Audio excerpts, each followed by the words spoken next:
What's going on, everybody, and welcome back to the channel. In today's episode, we are working on both the RTR Spec 2 and the BMW. It's a twofer.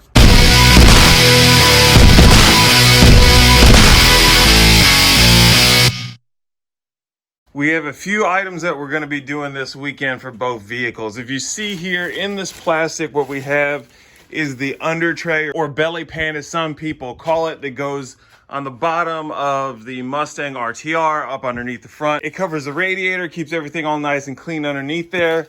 We have these little, there should be 4 of them in this bag, these little nuts that go into the plastic that will attach this, which is going to be our rear reflector right back here. They only had one of them in stock, so I bought what they had. And then we also have our reverse light. All of this stuff right here cost me $276, which I wasn't a huge fan of. I can get these things off of tascaparts.com, and that all came out to be about $200. Here's the catch, and here's why I went with the local dealership. To have all of this that you see here shipped, well, it was also another one of these as well. It was going to cost me a total of $200 plus an additional $250 in shipping. So that's kind of why I didn't do it. So overall cost would have been more. So why was it going to cost me $250 in shipping?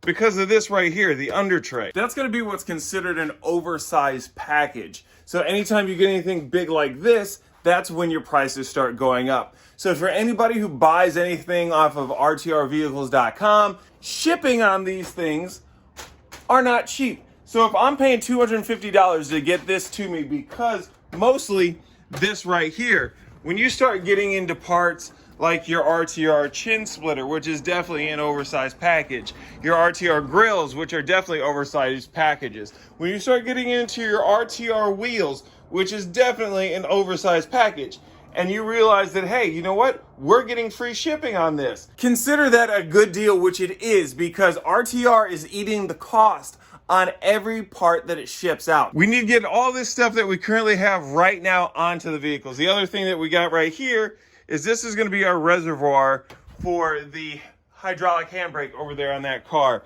So we're going to get this in place. Now, you guys may have remembered in a previous video, I said that Chelsea suggested putting in an inline. The reason I am not going with an inline is, well, because we already did a video about dual caliper. Our install, we're going to start with the, I think the marker lights, the reflectors here on the back. I only have one. I do believe this is the passenger side, maybe? Maybe? Passenger side? Yep. Nope. Yes. Passenger side. I see a lot of people on eBay and then Facebook saying that these fit the 15 through 20. They do not. They're actually a completely different part number. So if you look, this one right here is a JR3Z. Same here with the reverse light. And I see a lot of people also saying that fits the 15 through 20. It does not.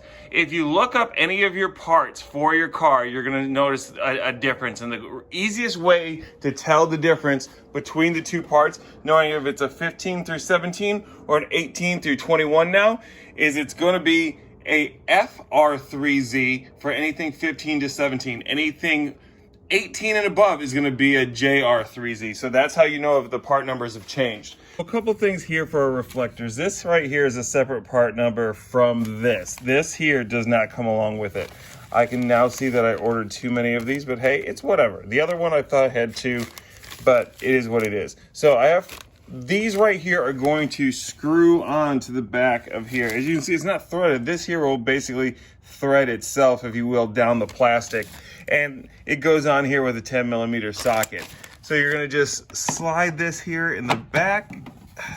They'll clip in on one side and then press in on the other and be held in place with this, and then we'll fasten it down. Our corner reflector is in there now and it's tightened down. I really couldn't get the socket on the end of this the way I wanted to once the nub of the plastic was put through. So I grabbed my open-ended ratcheting wrench and put it on there. This is a 10mm.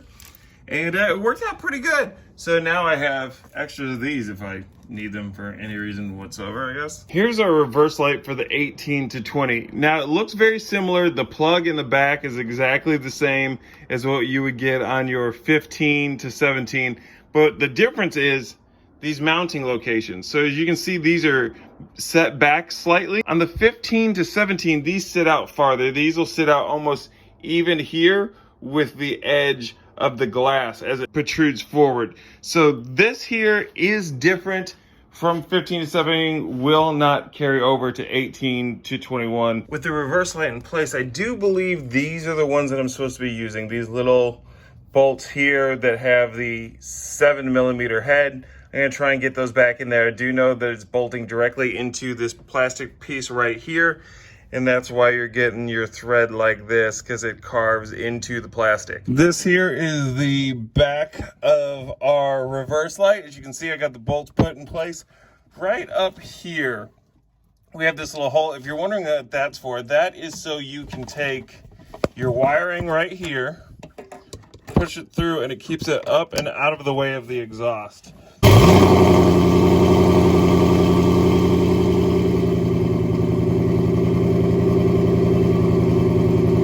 Here is our new Undertray for the 18 to 20. This is for a performance pack. Now, if you guys have a non-performance pack vehicle, especially if it's an EcoBoost, the Undertrays are gonna be very different. And if you get an RTR front chin spoiler, it's not gonna meet here in these corners. You're gonna have a bit of a gap there.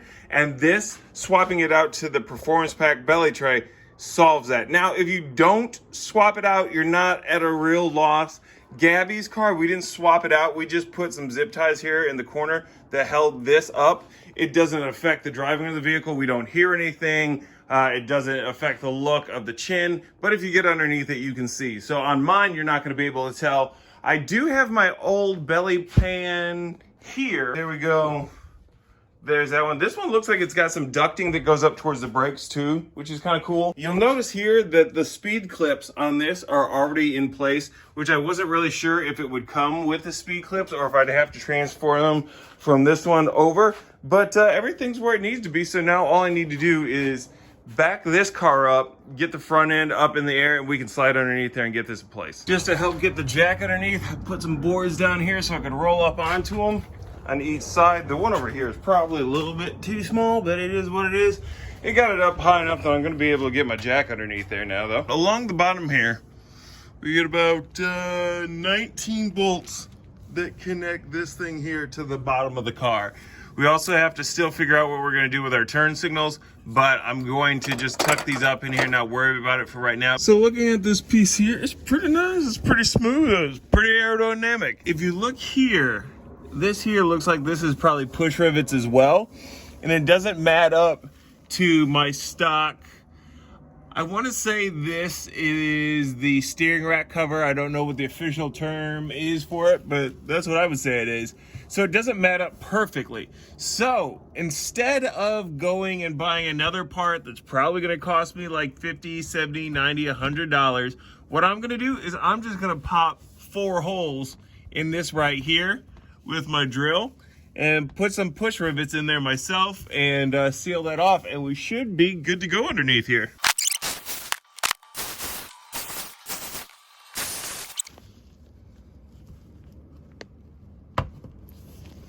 That's starting to go in, so that's already a step in the right direction.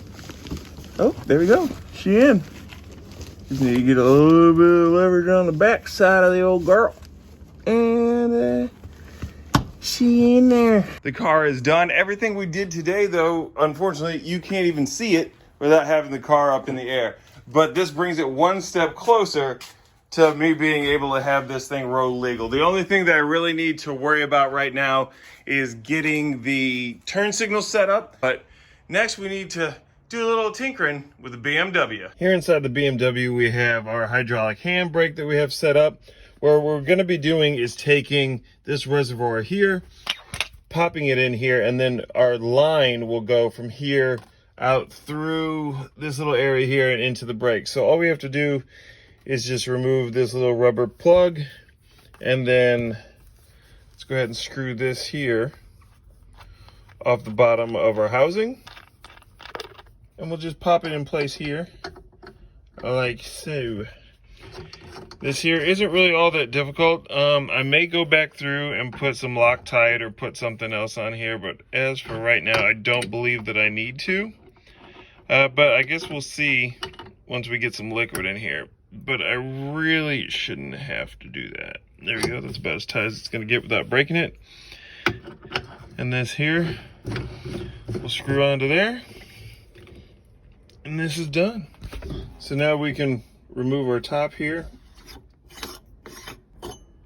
And then we'll be able to put our fluid in there.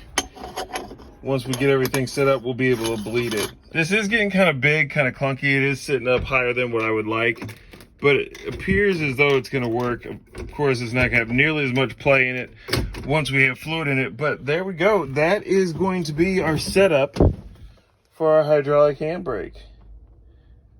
Not too shabby. Now all we need to do is hop online and order our brake lines. And that does it for this week's video. I know it was a little bit more Mustang than it was BMW in this twofer, but hey, you know what? You guys like the Mustang content a hell of a lot more than you like the BMW content. But this thing is getting closer and closer to done. Once we run these brake lines, we'll be able to drop it down, paint it, and it'll be ready to go.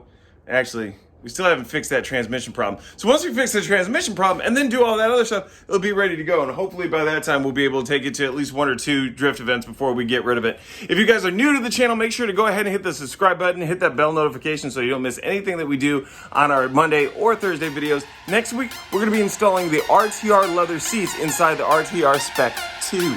So guys, don't miss that. Thank you so much. Give this video a big thumbs up and I will see you in the next one. Peace.